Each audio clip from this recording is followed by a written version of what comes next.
माननीय प्रांत संघचालक जी, उपस्थित श्रद्धेय संतवृंद, नागरिक सज्जन, मातृमंडली, आत्मीय स्वयंसेवक बंधु, प्रतिवर्ष 23 जनवरी को हम लोग नेताजी का पुण्य स्मरण करते हैं। कृतज्ञता भाव से उनको अपनी श्रद्धांजलि अर्पण करते हैं। ऐसा अनेक महापुरुषों के बारे में हम करते रहते हैं। आज के भारत में नेताजी का विशेष रूप से पुण्य स्मरण होता है, क्योंकि भारत का जो नवोत्थान है, उस नवोत्थान का आधुनिक पर्व, वर्तमान पर्व, वो 1857 के स्वातंत्र्य युद्ध की विफलता के पश्चात शुरू हुआ। लोगों ने अंतर्मुख होकर चिंतन किया। हमारी ही भूमि में हमारे पास सैन्य बल होने के बाद भी मुट्ठी भर वर्गीय जिनको हमारे देश की आबो हवा का परिचय नहीं है, जो अल्पसंख्या है हमारे अपने देश में, लेकिन वो जीत गए और हम हार गए। ऐसा क्यों हुआ? तो उसमें 4 धाराएं चली। कुछ लोगों ने कहा कि हमारे देश में राजकीय जागृति नहीं है, राजनीतिक जागृति नहीं, वो लाने के लिए और कुछ करना चाहिए। तो एक राजनीतिक आंदोलन स्वतंत्रता के लिए खड़ा हो गया। भारतीय राष्ट्रीय कांग्रेस के रूप में खड़ा हो गया। उसमें सब लोगों ने योगदान दिया। कुछ लोग थे वो कहते थे कि हमारे समाज में बहुत सारी कमियां हैं, रूढ़िग्रस्त समाज है, भेदभाव से ग्रस्त समाज है, उसको हटाने के लिए काम करना चाहिए। तो राजा राम मोहन राय से लेकर जो परंपरा सुधारकों की शुरू हुई, अभी भी चल रही है। तीसरा था स्वामी दयानंद सरस्वती, स्वामी विवेकानंद। इन्होंने पूरे देश का भ्रमण करके इस देश की अंतरात्मा को जानकर एक बात कही कि अपने मूल की ओर वापस चलो और अपने देश के दरिद्र नारायण की सेवा करो। पहले आप अपने लोगों को सक्षम बना लें, बाकी सब अपने पास है। जो अपने पास है उसको स्मरण करने की आवश्यकता है, उसकी ओर लौटने की आवश्यकता है। और चौथी धारा थी, उसने ये कहा कि शस्त्राचार से ही करेंगे। फिर से एक बार आ गए तो क्या हुआ, फिर से पिछली गलतियां सुधार कर ऐसा प्रयास करेंगे तो शस्त्रों के बल पर हम अंग्रेजों को भगा देंगे। अपने देश में कुछ थोड़े लोग ऐसे थे जो इन चारों बातों को आवश्यक और सार्थक मानते थे।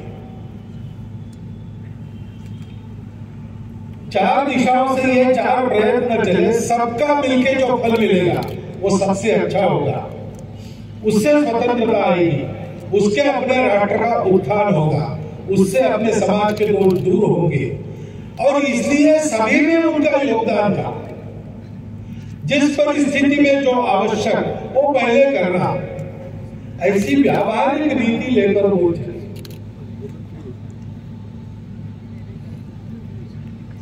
हम अगर ऐसे नेता कौन कौन थे ऐसा देखेंगे तो बहुत थोड़े नाम उस समय के हमारे सामने आते हैं। लोकमान्य तिलक थे, महात्मा गांधी जी थे, बाबू सुभाष चंद्र बोस थे, डॉक्टर बाबा साहब अम्बेडकर थे और संघ के संस्थापक डॉक्टर हेडगेवार थे। लोकमान्य तिलक जी को तो इन सब में सीनियर थे, वो पहले चले गए, लेकिन बाकी चारों लोग समकालीन थे और उनके करने से भारत का भावी भविष्य बना है। आधुनिक भारत के शिल्पकारों में सुभाष बाबू का नाम है और इसलिए उनके जीवन चरित्र का, उनकी गुणवत्ता का परिचय हम सबको होना चाहिए। हमारे मन की जो कृतज्ञता है वो स्वाभाविक है। त्याग बलिदान से जिनके यह स्वतंत्रता हमको प्राप्त हुई और आज भारत विश्व पटल पर एक महान देश बनने जा रहा है, उसके मूल में इन लोगों के त्याग बलिदान है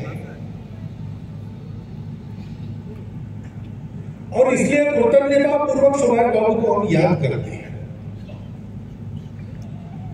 लेकिन हमने ये भी गीत में सुना कि हे वीर नेताजी, आपका सपना तो अभी अधूरा है, हम जानते हैं। क्या वास्तव में हम जानते हैं किन सपनों को आंखों में रखकर देशभक्तों ने देश के लिए सर्वस्व समर्पण किया? क्या आपने कभी विचार किया है कि स्वतंत्रता प्राप्त होने के पश्चात फिर से हम सो गए, अपने स्वार्थ में निमग्न होकर मैं और मेरा परिवार इसके आगे कुछ देखते नहीं।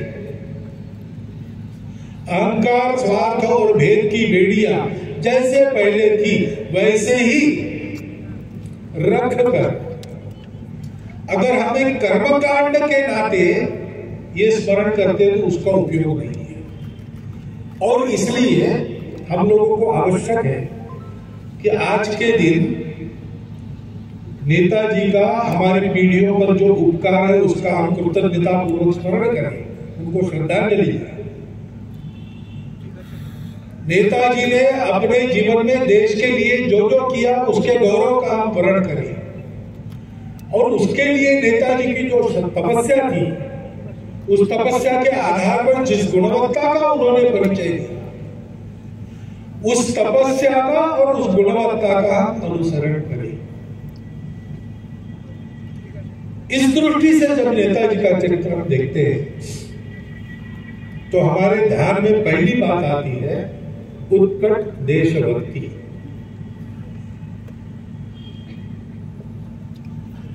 देश के लिए सब कुछ समर्पण, देश इनके आगे दूसरा कुछ नहीं, मेरा अहंकार नहीं, मेरा हित नहीं, उसकी बलि देकर भी देश को बड़ा बनाने के लिए आगे बढ़ेंगे। आगे बढ़ते बढ़ते मैं नष्ट हो गया तो चलेगा, लेकिन जब तक लक्ष्य नहीं प्राप्त होता, जब तक देश का भाग्य हम बदल नहीं देते, तब तक सब कुछ सहन करके तन में शक्ति है, हृदय में प्राण है, तब तक नित्य आगे बढ़ना। इस प्रकार का एक व्रताचरण उनके जीवन में हमको दिखता है। संपत्ति, पैसे के मामले देखे, भौतिक सुख के मामले में देखे तो उनके सामने एक बहुत बड़ा करियर था आईसीएस होने के बाद, लेकिन उस करियर को उन्होंने ठुकरा दिया। उन्होंने जीवन में अपने करियर का विचार नहीं किया, उन्होंने जीवन में केवल देश हित का विचार किया।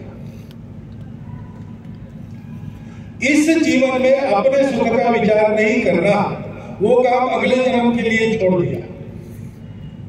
इस जन्म में देश का सुख यही मेरा सुख, देश की उन्नति वही मेरी उन्नति, और इसलिए अपनी सारी शक्तियां, सारे गुण देश के लिए थे। ये उनके जीवन का आधार स्वर रहा है। इस एक थीम को लेकर उनका जीवन चला। अपने इनकी प्रवानी की त्रिपुरी कांग्रेस के समय वो विधिवत निर्वाचित अध्यक्ष थे।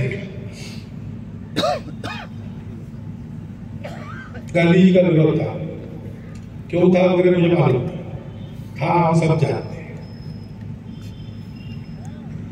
जब मतों की परीक्षा हुई तो बहुत बड़ा बहुमत लेकर सुभाष बाबू अध्यक्ष हुए। तो गांधी जी ने कहा कि मैं कांग्रेस छोड़ दूंगा, मैं इस्तीफा दे दूंगा। गांधी जी ने अपने अनुयायियों को कहा कि उस कार्यकारिणी में आप रहो, बाहर आ जाओ। कांग्रेस टूटने का प्रसंग उत्पन्न हो गया। सुभाष बाबू के विचार थोड़े अलग थे, गांधी जी के थोड़े अलग। झगड़ा कर सकते थे, उनके पास वो था, लोकप्रियता थी। किसी मामले में वो गांधी जी के सामने उस समय खड़े होने की शक्ति में कम नहीं, परंतु उन्होंने यही विचार किया होगा कि ये भी एक काम चल रहा है, देश के हित में ही चल रहा है। हमारे मतभेद तो व्यक्तिगत स्तर पर है, लेकिन भारत की स्वतंत्रता की दिशा में सारे समाज को ले जाने का जो प्रयास चल रहा है, उसमें ये भी एक धारा है, मेरे कारण उसमें प्रतिरोध नहीं आता। और इसलिए बड़ा मन दिखाकर उन्होंने इस्तीफा दे दिया, राजीनामा दे दिया, वो अलग हो गया। उन्होंने अपने राजनीतिक शक्ति का निर्माण शून्य से फिर से प्रारंभ किया। जब ध्यान में आया कि केवल इस प्रकार के प्रतिकार से स्वतंत्रता आने वाली नहीं है, अंग्रेज के सामर्थ्य को दुर्बल बनाना होगा, और अवसर अच्छा है, द्वितीय महायुद्ध शुरू हुआ है, एक प्रबल आह्वान ब्रिटिशों की सत्ता के सामने खड़ा हुआ है, और इसलिए अभी कुछ शस्त्र की ओर मुड़ना चाहिए।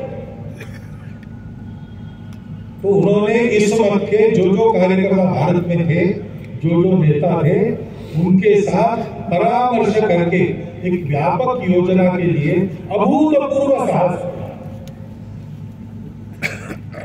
वो देश से निकल गए, अंग्रेजों को ध्यान में ही नहीं आए, हाउस अरेस्ट में थे, अपने घर में थे, चारों ओर पहरा था, लेकिन कैसे चले गए? छत्रपति शिवाजी महाराज के जीवन में आगरा से वो चले गए औरंगजेब की कैद के बाद, औरंगजेब को पता ही नहीं चला। वैसा ही ये प्रसंग है। उसी प्रसंगावधान, उसी चतुरता का और उसी साहस का परिचय देते हुए वो चले गए, देश के बाहर गए, जर्मनी में गए। जो युद्धबंदी वाले भारतीय सैनिक थे, उनको संगठित करना उन्होंने प्रारंभ किया। उनके ध्यान में आया कि जर्मन अहंकार के सामने एक दिन हमको भी झुकाने की इच्छा उसको हो सकती है। उन्होंने उस देश को छोड़ दिया, वो जापान आ गया।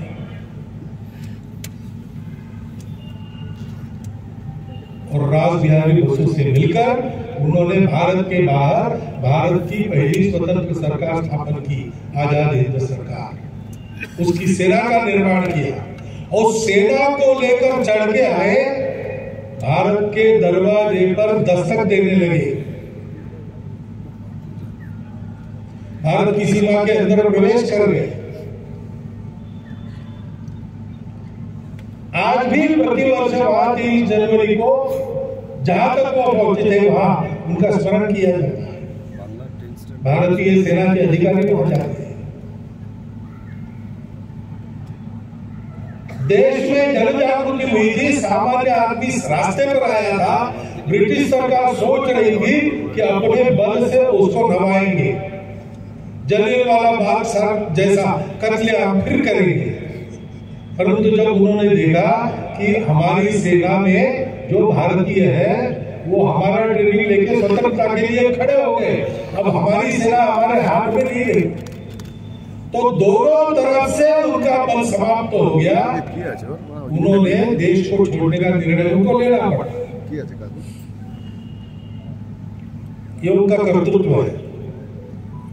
ब्रिटिश लोगों के साम्राज्य पर कभी सूर्यास्त नहीं होता है, ऐसी गर्वोक्ति वो लोग करते थे। उनको मजबूर किया सत्ता छोड़ने के लिए। उसके लिए जो एक कमी थी कि बल नहीं था, उस बल को खड़ा किया, भारत के बाहर जाकर खड़ा किया, प्रतिकूल परिस्थिति में खड़ा किया। उसको खड़ा करने के लिए यूरोप के किनारे से जापान के किनारे तक एक लंबा समुद्र के भीतर का प्रवास, पनडुब्बी का प्रवास किया। कितना बड़ा साहस है, कितनी निर्भयता है और खतरा मोल लेने की कितनी प्रवृत्ति है। अपने प्राणों की, अपने जीवित वित्त की बिल्कुल चिंता न करते हुए उन्होंने ये सब किया।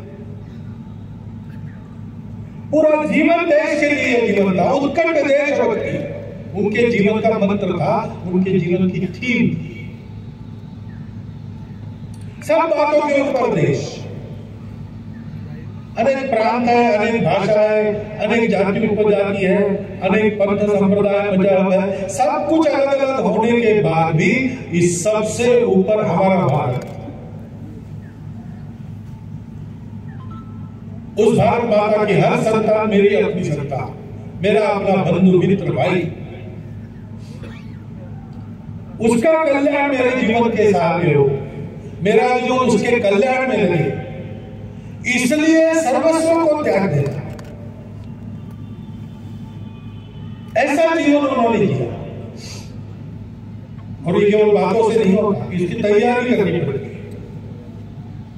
आप कल्पना करो, पेशावर से पैदल हिंदुकुश पर्वत को लांघकर वो अफगानिस्तान के उस पार पहुंचे।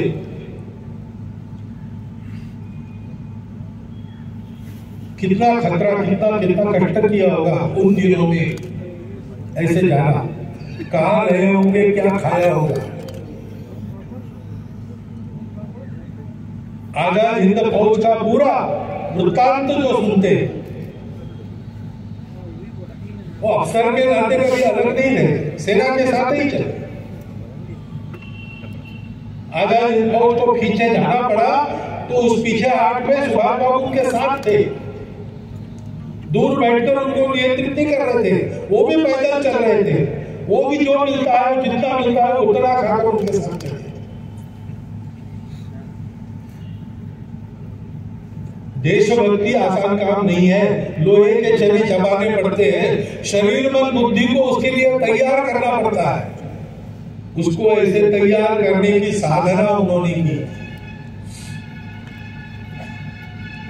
दूसरी बात ध्यान में रखने की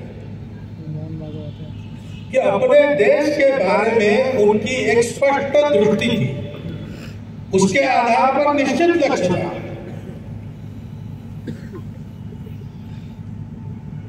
बहुत पहले से राजनीतिक जीवन में अखिल भारतीय प्रसिद्धि मिलने के पहले से वे संपूर्ण स्वराज्य का आग्रह रखने वाले युवा पीढ़ी के प्रतिनिधि थे।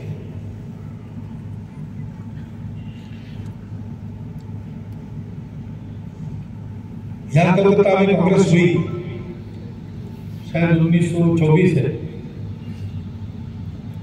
उसमें ये प्रस्ताव लाना चाहिए, 1918 है, उसमें ये प्रस्ताव लाना चाहिए कि हमको अंग्रेजों के प्रभुत्व के अंदर कुछ नहीं चाहिए, हमको पूरा स्वराज चाहिए, अंग्रेजों ने बाहर जाना चाहिए, हम अपना देश चलाएंगे। ऐसी बात कांग्रेस से करनी चाहिए। इसके लिए आग्रह रखने वाली लोग, तब उन्होंने ये तय किया कि देखेंगे, एक साल देखेंगे, बाद में सोचेंगे। ऐसा सोचा। अंततः वही प्रस्ताव कांग्रेस को 1930 में करना पड़ा। लेकिन स्पष्ट दृष्टि लेकर पहले से देश के समाज के सामने योग्य विचार, देश के नेतृत्व के सामने योग्य लक्ष्य रखने का उनका आग्रह रहता। और इसलिए अमृत वचन में आपने सुना, कोई राष्ट्र कैसे उठ खड़ा होता है, किसी राष्ट्र का पुरुषार्थ कैसे जाता है, उसके बारे में उनके विचार स्पष्ट थे। आत्म स्वरूप को जानो, हम कौन है इसका पता चला तो फिर हमको जो बनना है वो हम बन सकते हैं। स्वामी विवेकानंद के विचार का बड़ा प्रभाव था और इसलिए एक समता मुक्त, समता युक्त, शोषण मुक्त समाज, एक ऐसा विश्व जिसमें किसी प्रकार का भेद कलह न हो, ऐसा खड़ा करने का एक भव्य स्वप्न लेकर वो चले। वो जानते थे कि इन सपनों का मूल कहाँ है। हम भारत के हैं, हम हिंदू हैं, हमारा विचार धर्म विचार है। धर्म भेद नहीं करता, धर्म सबको अपना मानता है, सबको अपना मानकर सबके अपने अपने स्वभाव के अनुसार सबके कर्तव्यों को निर्धारित करता है। अपना व्यक्तिगत जीवन, कौटुंबिक जीवन, समूह का जीवन, राष्ट्र का जीवन और सृष्टि, इन सब में एक सुंदर समन्वित जीवन का प्रकार देता है। उसके लिए आवश्यक संयम का पुरस्कार करता है। ऐसा धर्म विचार मनुष्य को सीखने बनाएगा। अध्यात्म आधारित मानव उन्नति की सब क्षेत्रों में, भौतिक उन्नति भी अध्यात्म आधारित, ये उनके चिंतन का स्रोत है। स्पष्ट कल्पना लेकर हो जाए और जैसा उन्होंने कहा वैसा जीवन उन्होंने किया। ये केवल भाषणों की बात नहीं, ये बात वो जीते थे, स्वयं के जीवन का उदाहरण रखते थे। और इसलिए तुम मुझे खून दो, मैं तुम्हें आजादी दूंगा, एक 6-7 शब्दों का सामान्य वाक्य उच्चारण करने के बाद हजारों तरुण उनको मिले खून देने के लिए, प्राण देने के लिए तैयार। ये केवल शब्द नहीं थे, ये शब्द तो कोई भी उच्चारण कर सकता है, हर भाषा में ये शब्द मिलते हैं, लेकिन शब्दों के उच्चारण करने वाले का जीवन, उसके जीवन की तपस्या उसके पीछे से, ऐसा जीवन उन्होंने किया। हम जानते हैं अगर उनका सपना अधूरा है तो उसको पूरा करने का दायित्व किसका है? केवल उनके प्रति कृतज्ञता दर्शाने से वो प्रसन्न होंगे? जिस सपने को साकार करने के लिए सर्वस्व का होम उन्होंने किया, उस सपनों को साकार करने के लिए आज की पीढ़ी तैयार होकर काम कर रही है। ये देखेंगे तो उनको समाधान। उस स्वप्न उन्होंने जो दिया था वो अधूरा छोड़ने के लिए नहीं दिया था। वो जानते थे कि एक पीढ़ी का ये काम नहीं है, निरंतर करना पड़ेगा। मेरा जीवन शायद इसके लिए पूरा नहीं पड़ेगा, परंतु कोई बात नहीं, मैं ऐसी प्रेरणा देकर जाऊंगा कि पीढ़ी दर पीढ़ी ये काम चलेगा। और कभी तीव्र प्रचंड वेग से, कभी क्षीण वेग से, लेकिन वो प्रेरणा अपना काम कर रही है, ये प्रवाह चल रहा है।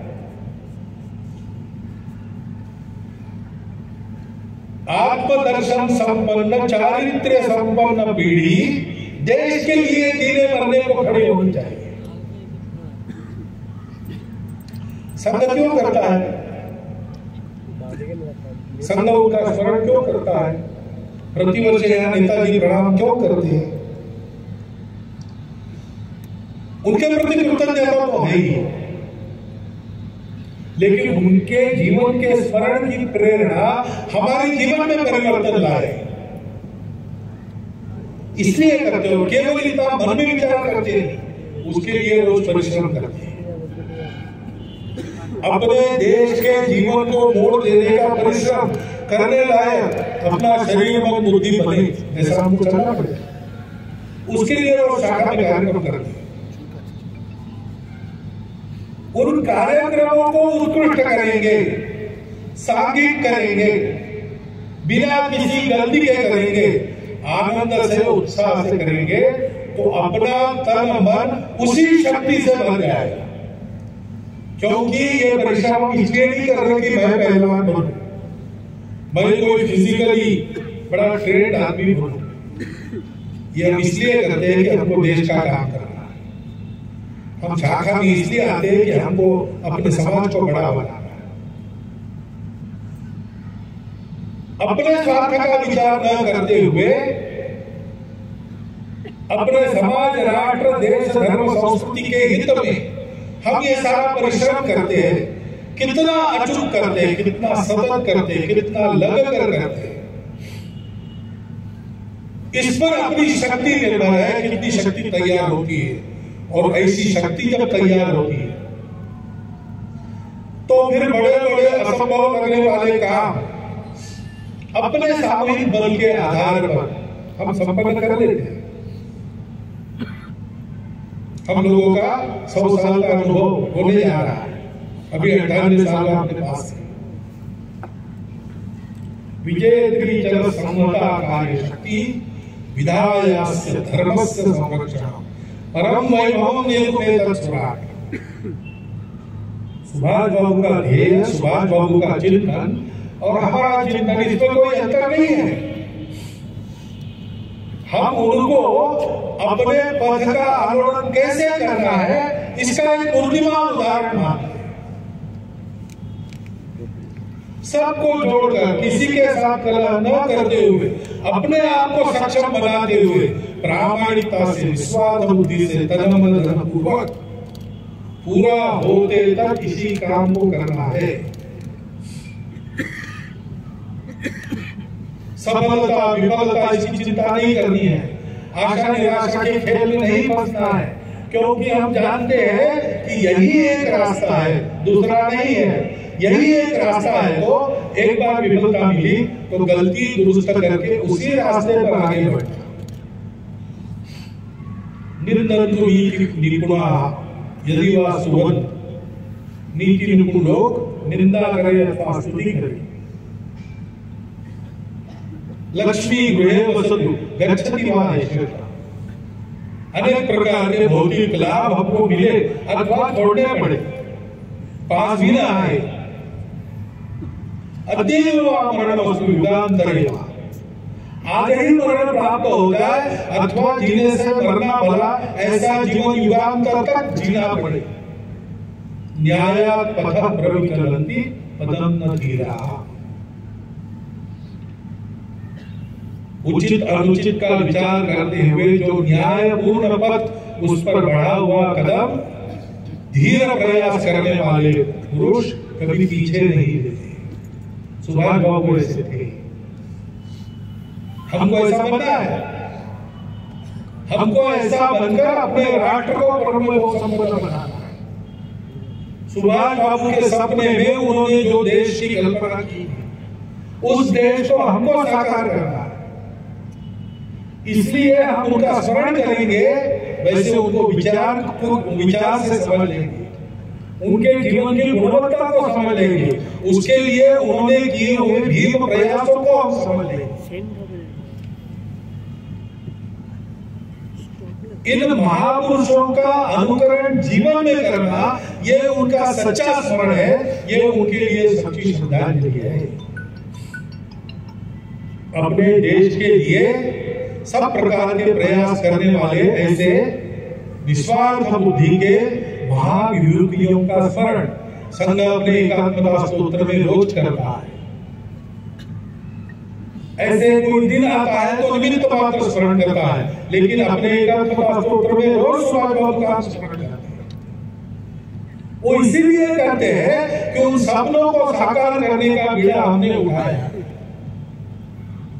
सतत परिश्रम पूर्वक भीम प्रयास करके अपने जीवन की समाप्ति इसी ध्येय पथ पर उन्होंने होने दी, जहां उनके हाथ से वो सूत्र छूटे जीवनांत होने के कारण, वहां से उनको उठाकर पूर्णता तक पहुंचाने का काम हम लोगों को करना है। उस तैयारी के निमित्त हम आगे बढ़े हैं। हम अपनी गति बढ़ाए, अपनी उत्कृष्टता को बढ़ाए, अपना काम अचूक करना, समय पर करना, सतत करते रहना सीखे। उसके लिए आवश्यक शक्ति बुद्धि उसका वर्णन करे और वो सतत चलता रहे। इसलिए प्रतिवर्ष इस प्रकार नेताजी सुभाष चंद्र बोस बाबू का हम स्मरण करें, तन से करें, मन से करें, बुद्धि से करें, आत्मा में उस स्मरण को बसाएं और उस स्मरण के प्रकाश में अपने जीवन की राह को बनाएं। ये आवश्यकता अपने देश की, दुनिया की है, उसको पूरा करने का बीड़ा हमने उठाया है, उस पद पर अपनी गति बढ़ाए। इतना एक अनुरोध आप सबके सामने रखता हूँ और मेरे 4 शब्द समाप्त करता हूँ।